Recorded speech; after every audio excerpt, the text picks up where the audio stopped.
The Immortal John Hancock here, and at last I finally cleaned up my original game room, and I'd like to share it on my channel. It took me a long time to clean it up, and it's about as full as it can get, and I wanted to show kind of what I've done and some new features. Let's check it out. For people that haven't seen, I wanted to showcase that my game room is organized by companies, and what I try to group all my games together.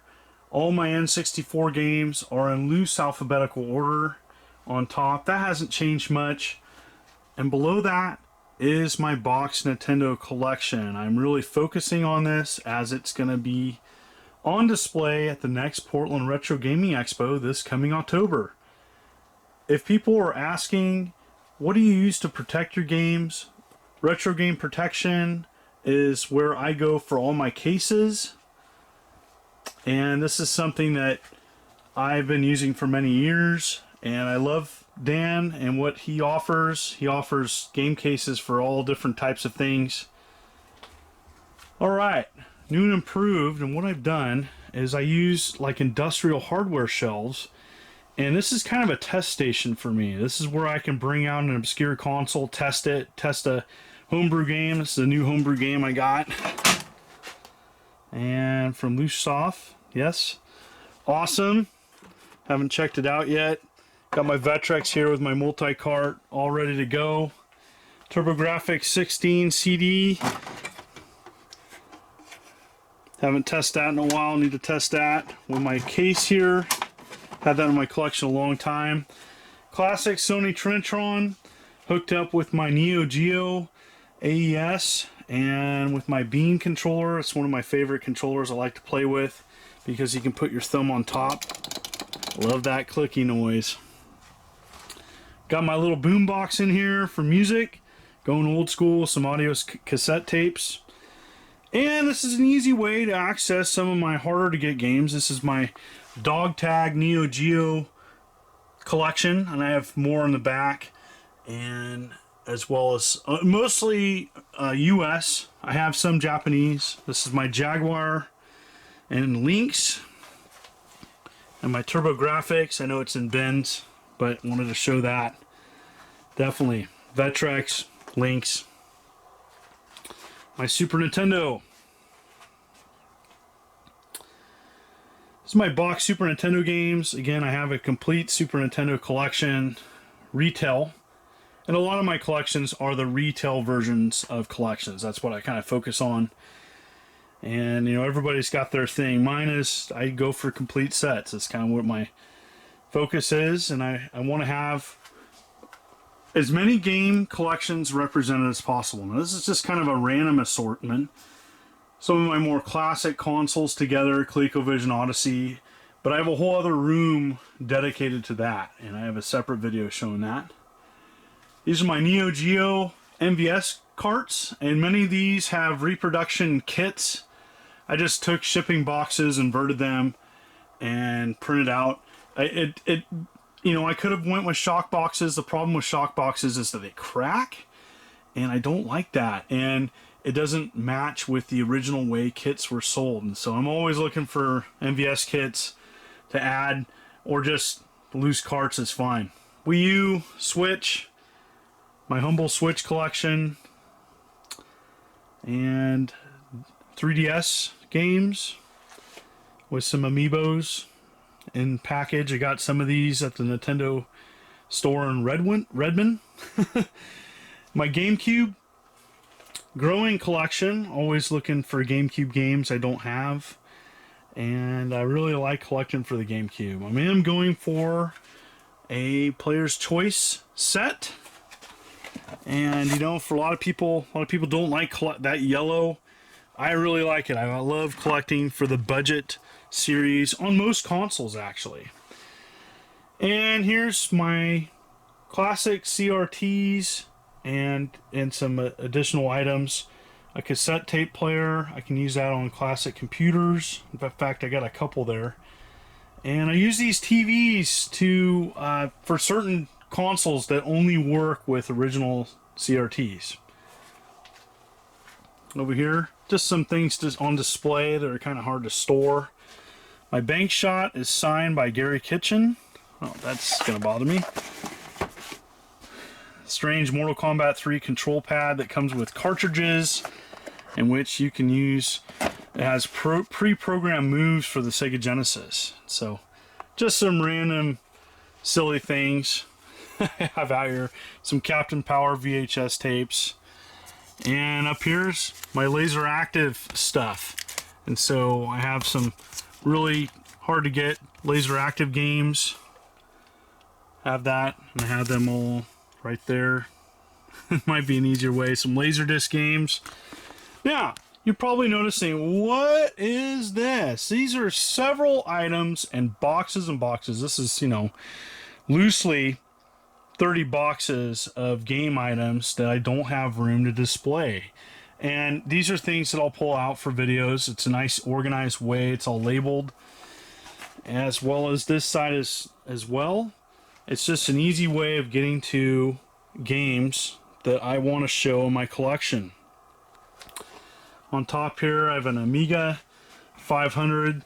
Actually, I have two Amigas in here. This is just a box that I got for a good deal. It's nice for storage. And some of my harder to find items I have on top here. Neo Geo, I did a testing of that. Nice to know it still works. And I have my Neo Geo CD is bagged here, but it's in really nice shape.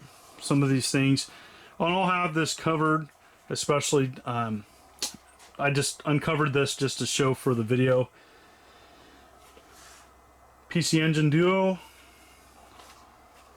my Atari ST 520, I need to test that. Amiga CD32, again, I'd like to showcase and test pretty much everything in my collection eventually. I'm just kind of going through things, having fun. Many boxed consoles, and a lot of my consoles are in these paper boxes. It's a great way to store them. And yeah, you're probably noticing, why do you have 3 Astrocades? Well, there's different versions of Astrocades. I have 5 Astrocades, 3 that I know of work. I need to go through them and test them. I do have 2 white Astrocades, which is really hard to get. All right, I want to showcase this. This is a book that I did a couple of reviews on, and Jeffrey Wittenhagen is a friend of mine. He's got a great book series, and he did an awesome book. He's done several books on Nintendo and Super Nintendo as well as others. And yep, just had that out there. Just got that in the mail, so got to find a place for it. All right, my pride and joy, my Sega walls, I call it, and it kind of bleeds into this wall. But up here, and taking this down, is I can show you my Sega Master System complete set with my Sega Genesis wall, as well as Sega CD 32X, and it just Sega Dreamcast, Sega Saturn, and PlayStation, Xbox, and PS2. It just goes on and on and on. I love collecting for Sega. I've been kind of known as a Sega collector for a long time, but I really, honestly, I really collect everything. And I really am kind of impartial to games. I don't really care what a game is on, if it's fun to play. Yep. Now on this back side, it's double deep, and now there's more boxes of games and consoles and systems, and not a ton of extra. I try to have as clean collection as possible, best condition, and organized. And so this is with limited time. I had some guests coming from out of town, and I wanted to show kind of what I had, and just an example of just one of these boxes. So I have, 100 boxes here. You open this up, Gamecom collection, the complete Gamecom collection. I'm going to do a future video on that, and that's right there. That's kind of out and ready to go.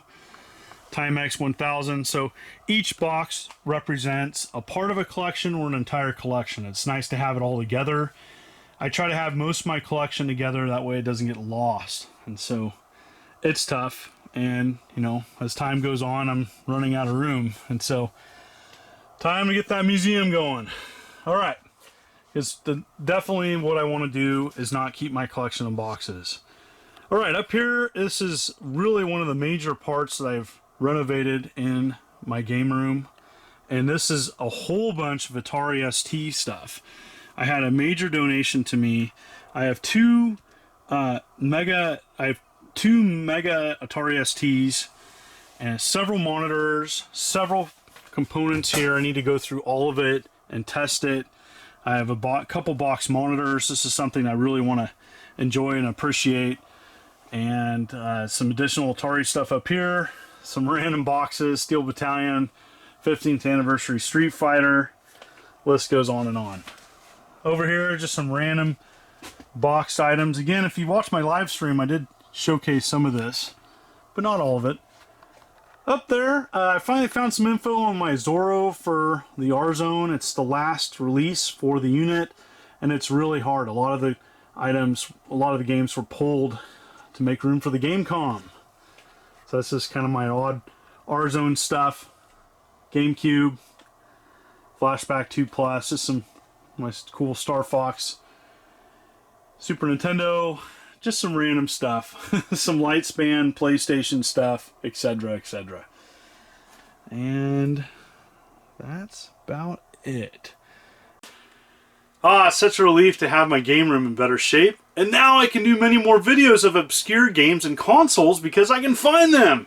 And it's organized. And I just want to thank people for continuing to tune in to my channel as I march towards 70,000 subs. Also, if you want to support me on Patreon for as little as $1 a month, you can support me there and get an exclusive video every month. You folks are wonderful and beautiful. This is the Immortal John Hancock. Thank you, and you take care.